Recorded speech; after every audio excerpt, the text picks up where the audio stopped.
Vamos lá.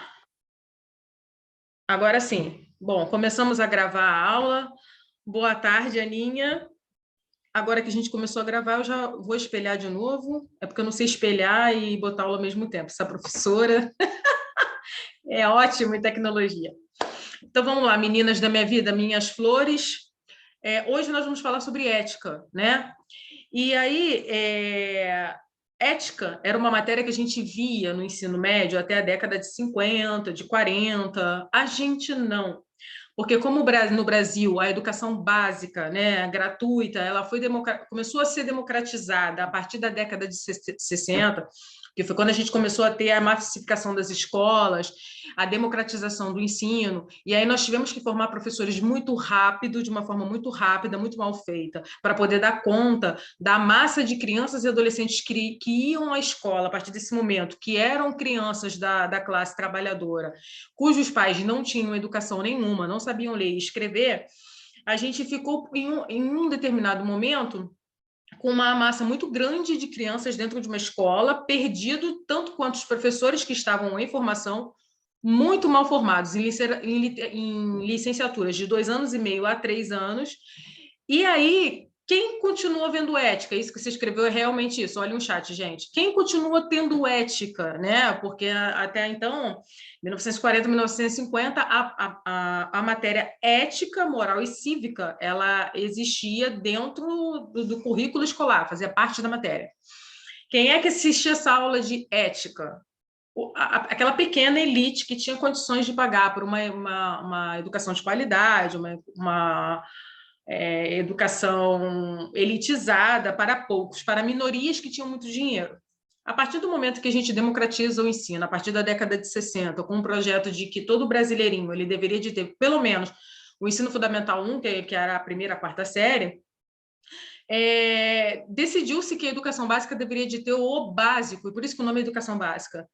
E aí a ética, ela sai do currículo porque a ética não é básico, né? Filosofia também não é básico, sociologia também não é básico, língua estrangeira também não é básico. Básico é o aluno ler, escrever e saber fazer contas. E justamente por isso que de primeira a quarta série os alunos têm as matérias que são consideradas super básicas: ciência, história, português e matemática. A partir daí, quando a gente começou a ter o ensino fundamental 2 e a democratização do ensino médio gratuito a partir da década de 90, porque de 60 até 90, o que a gente tinha era o ensino fundamental gratuito, obrigatório e público para todos. Em 90, se eu não me engano, com Brizola, houve a democratização e a construção dos brizolões, né? E que funcionavam escolas municipais de dia e de noite, o ensino público de ensino médio gratuito. Então, de 60 a 90, nós tínhamos essa democratização daquilo que a gente chama de ensino básico, e a partir de 90, a gente tem esse ensino médio para as camadas populares também gratuito, não com a mesma qualidade que é oferecida hasta hoje, né, até hoje, para a elite, e, no entanto, essa matéria sumiu e não voltou nunca mais. Existem algumas escolas do país, e uma delas é o Hélio Alonso, que é onde a Esther fez o 6º e 7º ano dela, que a gente tem essa matéria chamada ética, né? E aí ela é muito importante para a nossa formação cultural, porque ela faz com que a gente pense a filosofia, a sociologia, a vida em comunidade, a vida em sociedade através de ética. O que é a ética, né? Porque quando a gente fala em ética, e a gente costuma acusar muitas pessoas dizendo assim, você está sendo antiético, a gente não para pensar o conceito de ética. E o nosso escritor, o Garcia Rosa, né, que era um psicanalista e também formado em filosofia, ele sabia muito bem o que era ética, ele fez um personagem e ele queria que esse personagem fosse um personagem ético, mas ele queria que ele fosse um personagem ético, mas com uma ética que a gente chama de ética moderna. Paty, qual é a diferença disso que você chama de ética moderna para aquela ética antiga? Bom, se a gente for parar para pensar em filósofos antigos como Kant, que no Brasil a gente chama de Kant, Immanuel Kant, ele dizia que a gente tem o certo e que a gente tem o errado, e que o certo é certo e que o errado é errado, não importa a ocasião, não importa com quem, não importa de que forma. E tem um livro dele, né, inclusive, que fala sobre isso, né? Eu me esqueci, eu acho que é a filosofia do moral, eu não me lembro agora no momento, que ele fala que a ética E a questão do caráter tem a ver com isso, que é certo, o que é certo, o que é errado. Só que tem outros filósofos que pensam a ética de uma outra forma, né? E vamos dizer assim, de uma forma um pouco mais moderna, né? E aí a gente tem um desses filósofos que se chama Baruch Spinoza, né? E que por conta desse Spinoza, que é um filósofo conhecido no mundo inteiro, que o nosso detetive Spinoza tem o nome de Spinoza, é em homenagem a esse filósofo, o Spinoza, né? E o Spinoza, ele tem um livro que o nome do livro é A Ética, e ele tem um segundo livro também chamado O Breve Tratado sobre Deus, e nesses livros ele fala sobre ética, o homem e a felicidade.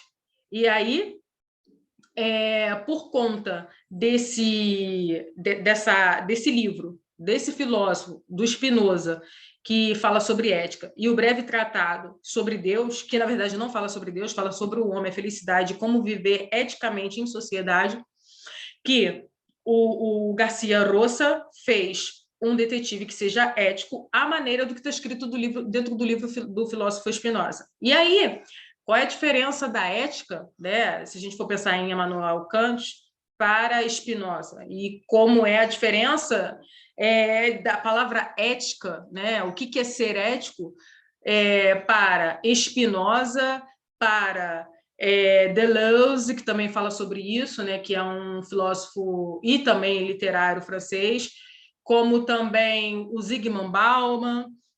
Qual é a diferença dessas figuras para o Immanuel Kant? O Immanuel Kant acha que tem coisas que são imutáveis. Dentro da sociedade, você matar um ser humano é errado.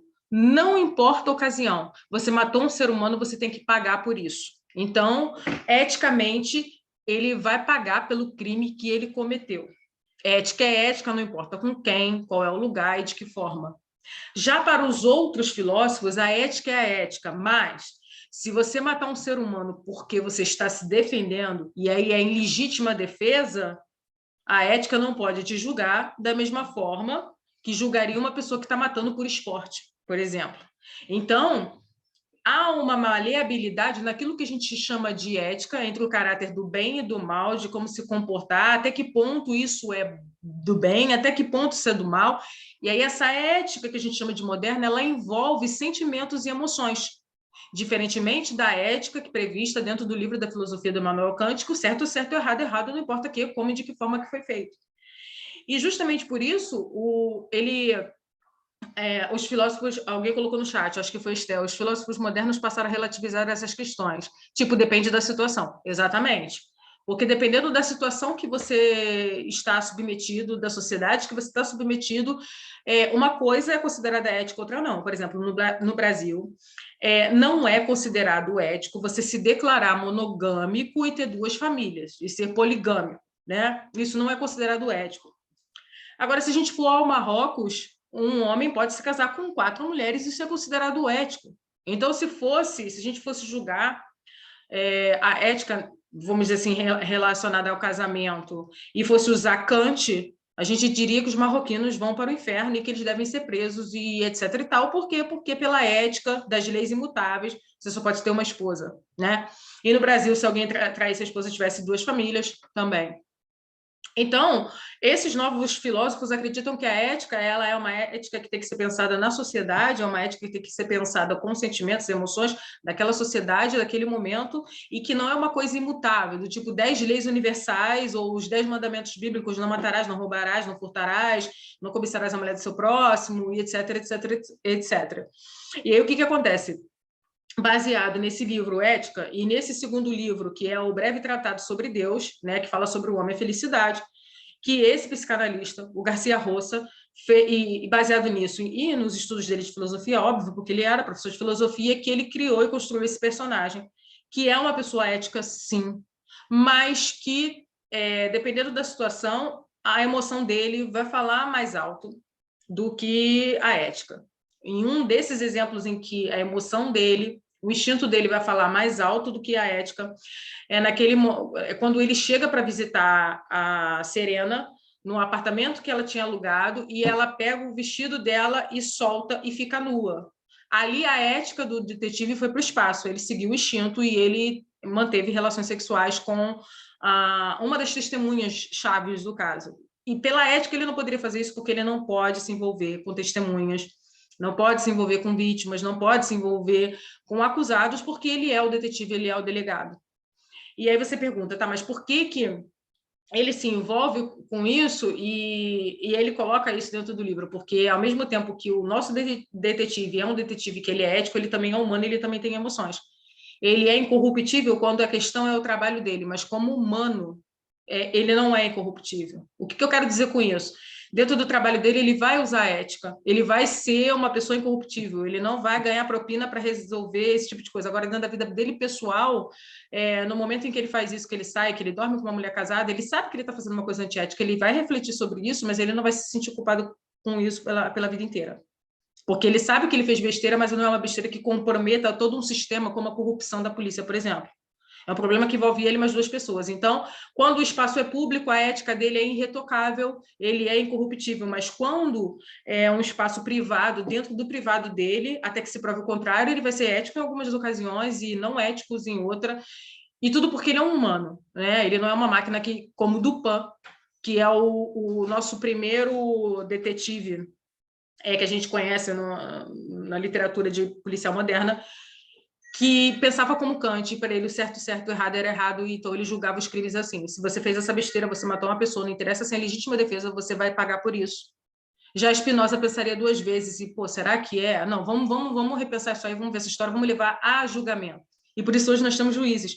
Nós não estamos mais na lei do talião de olho por olho, dente por dente. Nós temos juízes, nós temos júris, nós temos promotor, nós temos defensor, nós temos a polícia, que vai fazer esse julgamento, vai coletar as provas para saber se essa pessoa merece ser julgada e punida ou se não merece ser julgada e punida, tá? E aí, esse homem que ele cria para julgar, né, que ele cria como detetive, que era um filósofo que... Pode falar. Eu pensei que a Cíntia tinha alguma observação a fazer. Então, assim, a gente tem, até então, quando a gente está falando de Dupin, que era aquele primeiro detetive lá do livro do Edgar Allan Poe, em 1841, quando a gente teve o nosso primeiro detetive, que sentadinho lá da casa dele conseguia resolver os problemas, usando somente a inteligência dele, e tinha esse caráter de pensar que o certo é certo, errado é errado, e a ética dele era essa ética quadrada, porque ele é uma ética desenvolvida por Kant. O Spinoza é uma pessoa que é ética, e em 90% das vezes na vida dele ele é incorruptível, mas ele é formado dentro de uma ética que a gente tem dentro do conceito dos anos 90, que é a ética que é estudada pelo Spinoza, que é a ética que embora o Spinoza seja de 1600 e bolinha, ele já tinha um pensamento mais moderno do que Kant, que é uma ética também vista em Simone de Beauvoir, que é uma ética que também é vista no nosso sociólogo o Bauman, que é uma ética também vista no Xu Han, que é um sociólogo chinês, né, coreano, perdão, e que inclusive tem um livro maravilhoso que ele escreveu, que se chama Sociedade do Cansaço, custa bem barato, que 20, 21 reais, eu aconselho vocês a lerem, e ele fala sobre essa questão da ética moderna. Então, o detetive Spinoza, a ética dele é essa ética de todos esses autores que eu falei para vocês, todos esses filósofos que acreditam que a gente tem que ser ética sim, mas a ética não pode ser ligada 100% ao racional, porque o ser humano não é 100% racional. Ele tem sentimentos morais, ele tem virtude, ele tem caráter, ou pode não ter nada disso. Então, é em cima desse ser humano que a gente tem que tratar. A gente não está tratando máquinas. Dupin era um humano que parecia uma máquina, então por isso que a lógica de Kant funcionava com ele, né? A lógica, a ética desenvolvida por Kant funcionava com ele. Mas aí, a partir da década de 90, a gente começou a acreditar que sim, existem males universais e bens universais, mas também existem males individuais e bens individuais. Cada ser humano é único, cada ser humano tem a sua individualidade, e na hora de julgar esse ser humano, a gente tem que o julgar não com a ética do todo, mas sim com a ética individual.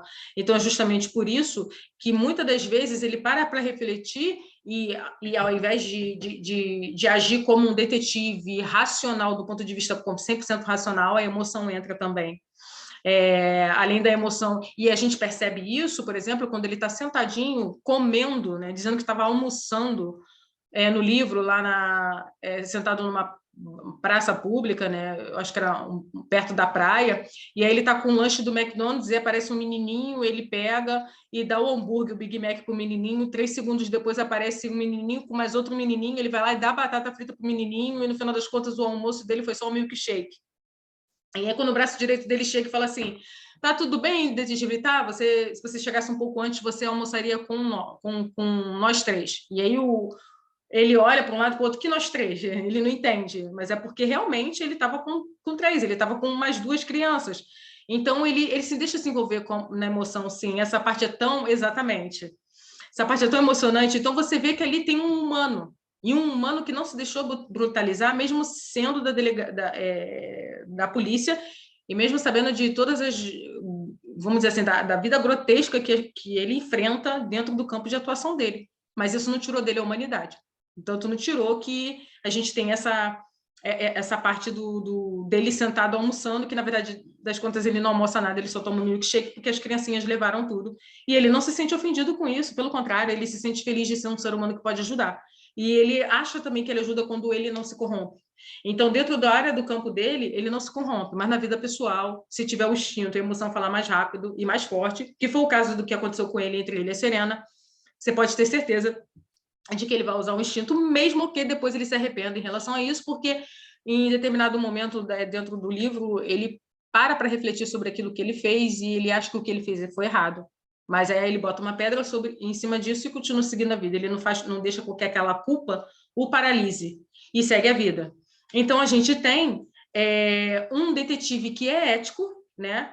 E aí, mas é um detetive que é ético, segundo a teoria filosófica de Foucault, de Lacan, de Derrida, de Deleuze, de Zygmunt Bauman, de Simone de Beauvoir, e não é um detetive ético nos pensamentos éticos desenvolvidos por Kant.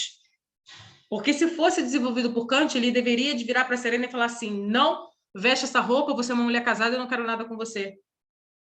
E se fosse assim também, ele ia dizer assim, todo mundo naquela reunião que ele fez dentro da delegacia, ele deveria de dizer assim, todos vocês são corruptos e eu quero que todos vocês peçam transferência. Não, ele não usou 2 pesos e 2 medidas, ele virou e falou assim, eu não quero corrupção dentro da minha delegacia, eu quero que vocês cooperem e quem quiser pedir a transferência, porque é uma pessoa corrupto, nas próximas 48 horas pode pedir que eu vou assinar sem nem ler o documento. Ou seja, ele era uma pessoa que dava segundas chances. Porque se ele não fosse uma pessoa que desse segundas chances, e ele pensasse que nem Kant, ele dizia assim, vocês são todos corruptos, eu quero todos vocês fora daqui, vocês todos serão punidos, vocês todos serão exonerados, não há mais jeito para vocês, são todos condenados. Mas ele pensava que ele era um humano que trabalhava com outros humanos não tão bons assim, e que precisavam de mais humanidade para parar de se desumanizar, porque no momento que você se corrompe, que você mente, que você vai para o lado daquilo que a filosofia chama de mal, você está se desumanizando. Mas ele, como um humano que pensa em outros humanos, ele sempre dá a tal da segunda chance, né? E ele sabe que ele é um humano que também pode cair, tanto que em algumas partes do livro ele cai, que é no momento em que ele está saindo com a Serena, e depois ele se dá conta de que ele também tem um relacionamento com a Irene, e aí ele fica naquela coisa do peraí, mas a gente ainda não tem um relacionamento, e aí? Ele tem esses questionamentos morais. É uma coisa que não acontece na profissão dele. Ele é justo, ele é reto e ele é incorruptível. Mas não dá para ser bom em tudo, porque no final das contas ele não é um deus grego, ele é um humano.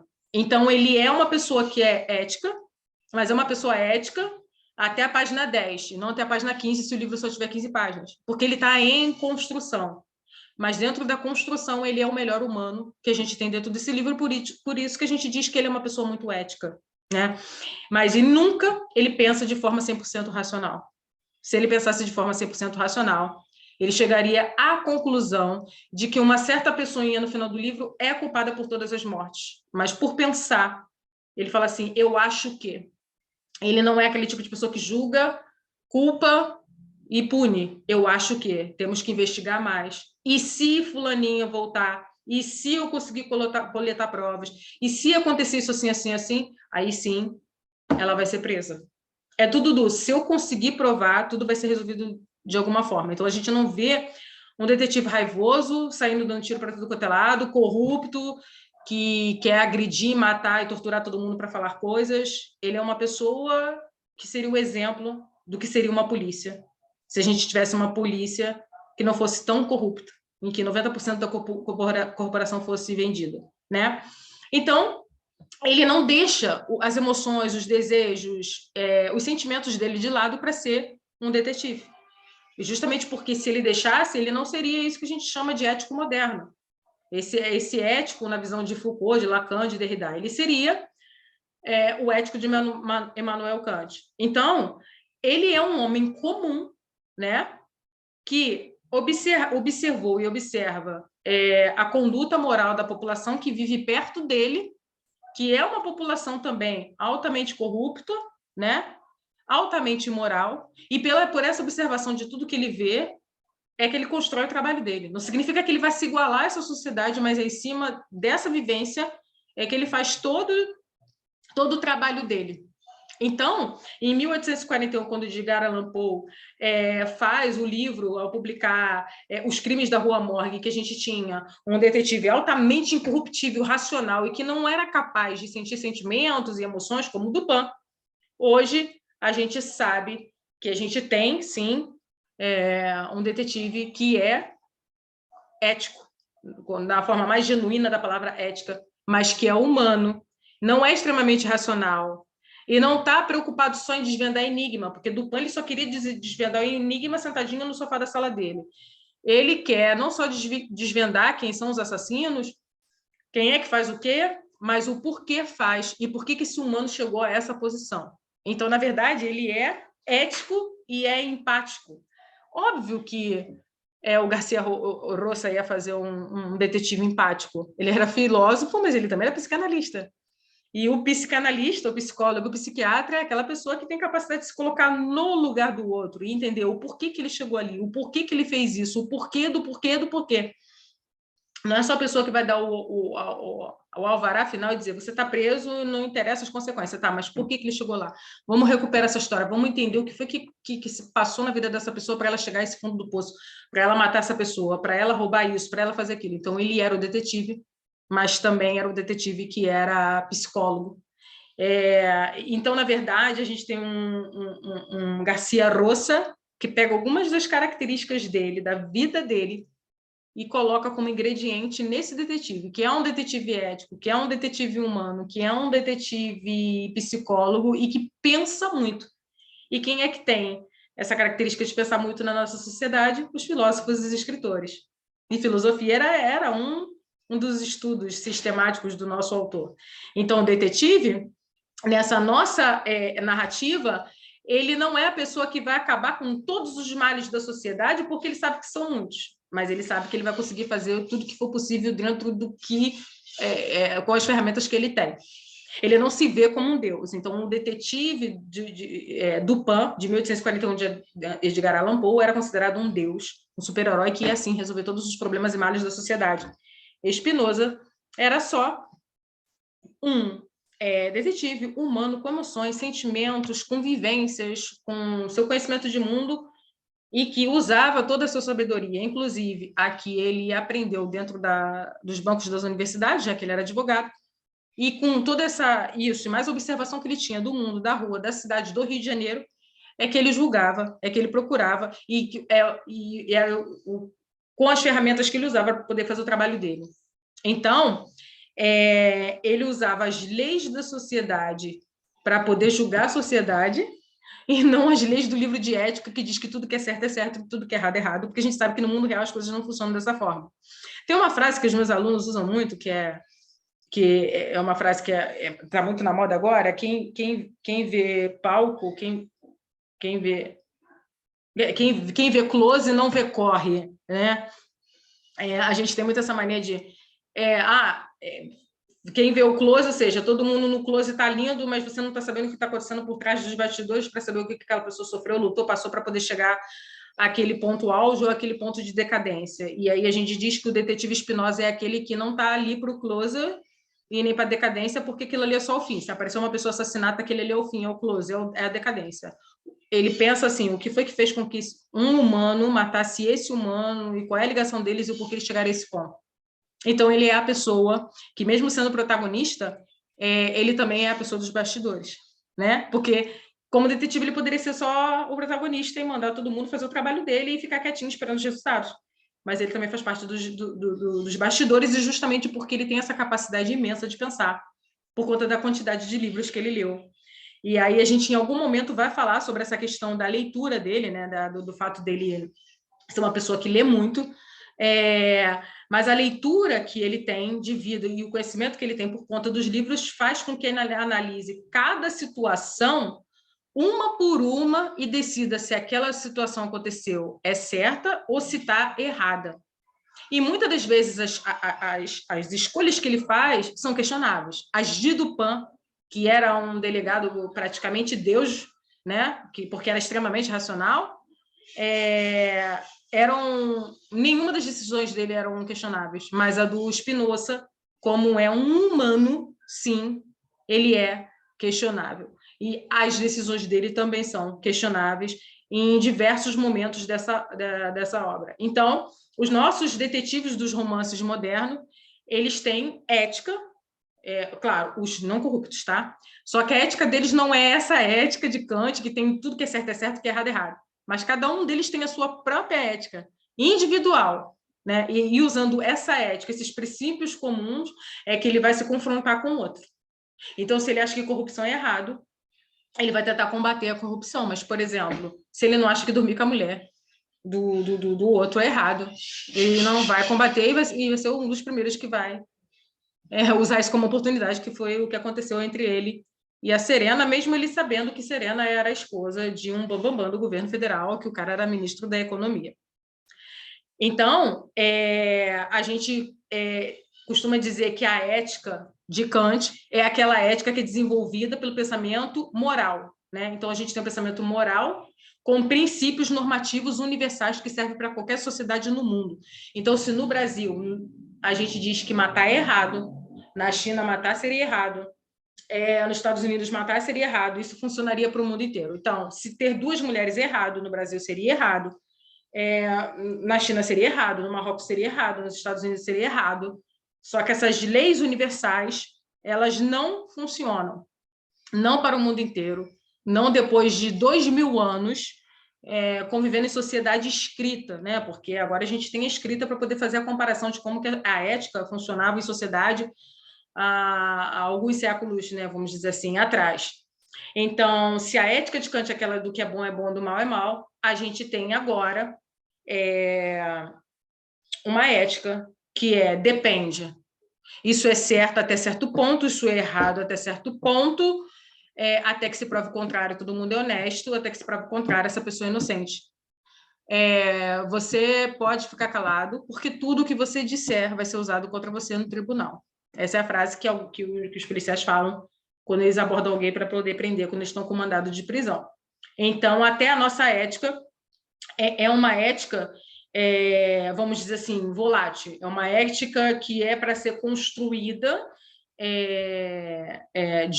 vamos dizer assim, de uma forma humana, porque a gente está lidando com humanos, e a gente tem humanos que são voltados para o bem, outros humanos que são voltados para o mal, e a gente tem que saber até que ponto a gente pode julgar isso usando a ética. Não a universal, mas a ética de cada cultura, de cada país, até porque o que é certo num país é errado em outro, e vice-versa. Então, se no Brasil você cismar de ter 4 mulheres, você vai ter a sua em casa e mais 3 na rua, e se isso for descoberto, vai dar muito ruim. Agora, no Marrocos, isso é legalizado. Então, para eles lá é certo e para a gente aqui é antiético, né? Até que se prove o contrário, é assim que a nossa sociedade funciona. Então, agora é aquela hora que eu paro de falar, porque eu estou falando 35 minutos seguidos, e eu quero que vocês me digam quais são as dúvidas de vocês, meus amores. Eu quero que vocês me perdoem, porque hoje eu não estou com aquela empolgação maravilhosa do mundo, mas é porque eu estou dando reação à vacina, então eu estou meio borocochô. Vamos lá, minhas musas? Vamos lá, eu quero dúvidas sobre a ética, sobre Spinoza, sobre o que vocês quiserem.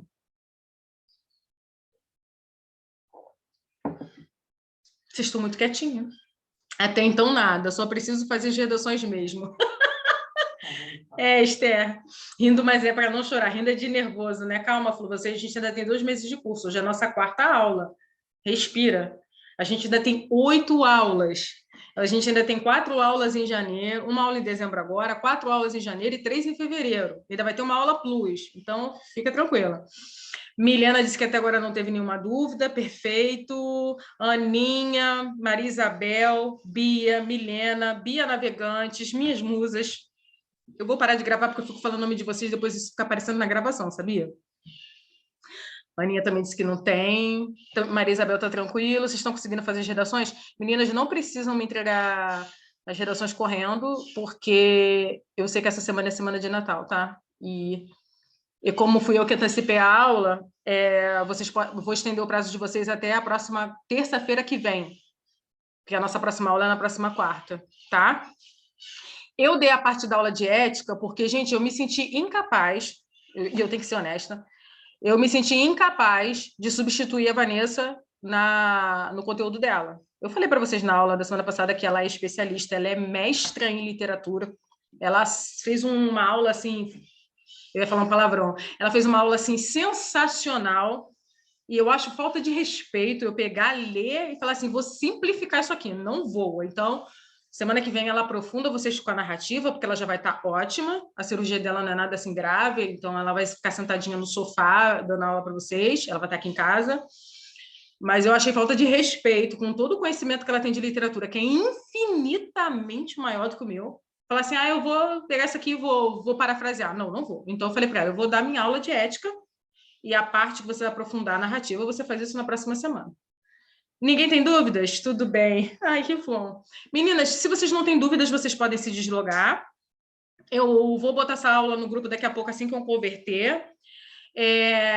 Mandem as dúvidas para mim no WhatsApp. Essa redação, o tema que eu vou mandar hoje e o tema da semana passada, eu deixo para vocês me entregarem até a próxima terça-feira, tá? Bom Natal, mas esse Bom Natal vai ser estendido no grupo lá na sexta-feira, porque entre fritar uma rabanada e outra, eu vou falar com vocês na sexta-feira. Bons estudos, minhas flores.